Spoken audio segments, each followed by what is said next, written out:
அடிக்கிற வெயிலுக்கு அடிக்கடி கிச்சனில் நின்று ஸ்வெட்டிங்கோடலாம் சமைக்க முடியாது. அதனால் இந்த ஒரு ஆந்திரா ஸ்டைல் பள்ளி பொடி ரெடி பண்ணி வச்சுருக்கேன்.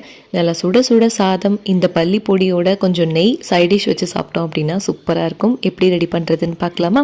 ஒரு பேனில் 1/2 கப் அளவுக்கு ரா பீனட்ஸ் எடுத்திருக்கேன். நல்லா ட்ரையாக ரோஸ்ட் பண்ணிக்கணும். இதை ஒரு பிளேட்டில் மாற்றி ஆறத்துக்கு வச்சாச்சு. இப்போ அதே பேனில் 1 டேபிள் ஸ்பூன் எண்ணெய், 1 டேபிள் ஸ்பூன் அளவுக்கு கடலைப்பருப்பு, உளுந்தம்பருப்பு, ஜீரகம், 4லேருந்து 5 காஷ்மீரி மிளகா சேர்த்துருக்கேன். குண்டு மிளகா இருந்துச்சு அப்படின்னா அது கூட சேர்த்துக்கலாம், நல்லா காரமாக இருக்கும்.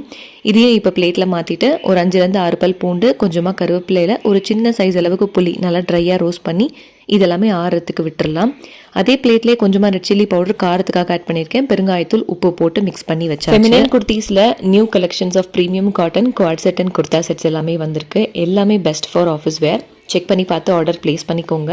ஸ்க்ரீனில் இருக்கிற வாட்ஸ்அப் நம்பருக்கு மெசேஜ் பண்ணிங்கன்னா கம்யூனிட்டி லிங்க்கும் ஷேர் ஆகும், அதுலேயும் ஜாயின் பண்ணிக்கோங்க. நல்லா ஆறுனதுக்கு அப்புறமா ஒரு மிக்ஸி ஜாரில் மாற்றி குறைப்பாக அரைச்சிக்கணும். இது ரொம்ப அரைச்சோம் அப்படின்னாலும் வேர்க்கடலை எண்ணெய் விட்டுடும். நல்லா ஒரு ஏர்டைட் கண்டெய்னரில் மாற்றி 2 மாதம் வரைக்கும் கூட நம்ம ஃப்ரிட்ஜில் ஸ்டோர் பண்ணி இதை சாப்பாட்டுக்கு தோசைக்கெல்லாம் வச்சு சாப்பிடலாம். ஸோ உங்கள் ஃப்ரீ டைமில் கண்டிப்பாக சேவ் பண்ணி வச்சு இதை ட்ரை பண்ணி பாருங்கள்.